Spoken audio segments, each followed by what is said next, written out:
সাতক্ষীরায় টিআর কাবিটা কাবিখা কর্মসূচির আওতায় ৩৯টি প্রকল্পের বিপরীতে ৫৪,৯০,০০০ টাকার চেক এবং ১৮ লক্ষ মেট্রিক টন খাদ্যশস্য বিতরণ করা হয়েছে।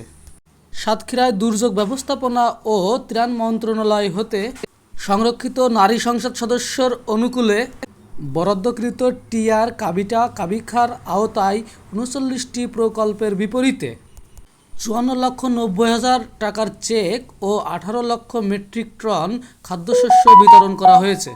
সদর উপজেলা প্রশাসনের আয়োজনে শনিবার সকালে উপজেলা ডিজিটাল কর্নারে বিতরণ করেন সংরক্ষিত নারী ১৩ আসনের সংসদ সদস্য লায়লা পারভীন সেজুতি।